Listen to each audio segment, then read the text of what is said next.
আপনারা সামাজিক গণমাধ্যমে ইতিমধ্যেই দেখেছেন যে আমির হামজা, যিনি কুষ্টিয়া থেকে জামাতে ইসলামের পক্ষ থেকে নির্বাচনে প্রতিদ্বন্দ্বিতা করছেন, সেই আমির হামজা আমাদের জিয়া পরিবারের একজন সদস্য জনাব আরাফাত কোকোর বিরুদ্ধে একটি কুরুচিপূর্ণ একটি মন্তব্য করেছেন। তার বিরুদ্ধে এই কুরুচিপূর্ণ বক্তব্য দেওয়ার জন্য সারা বাংলাদেশের বিএনপির নেতাকর্মীরা ক্ষুব্ধ হয়েছে।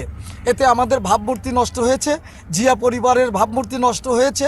সেই কারণে আমরা সিরাজগঞ্জ জেলা বিএনপির পক্ষ থেকে আমার সিরাজগঞ্জ জেলা বিএনপির সিনিয়র যুগ্ম সাধারণ সম্পাদক জনাব ভিপি শামীম খান বাদী হয়ে এই আমির হামজার বিরুদ্ধে একটি মানহানিকর মামলা আমরা আজকে সিরাজগঞ্জ কোর্টে দায়ের করলাম।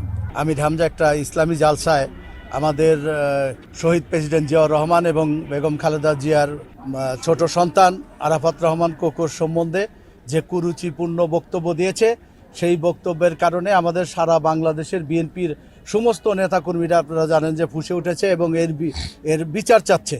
তা আমি সেই কারণে আমাদের জেলা বিএনপির সাধারণ সম্পাদক সাইদুর রহমান বাচ্চুর নির্দেশক্রমে এবং আমাদের জেলা বিএনপির সিদ্ধান্তক্রমে আমরা আজকে এই আমির হামজার নামে একটা মানহানিকর মামলা করেছি এবং আমরা এই মামলায় তার একটা দৃষ্টান্তমূলক বিচার চাচ্ছি।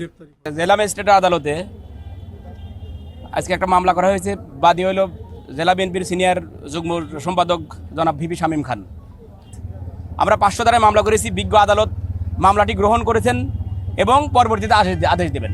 আমরা তার বিজ্ঞ আদালতকে বলেছি আমরা তার যথাযথ উপযুক্ত বিচার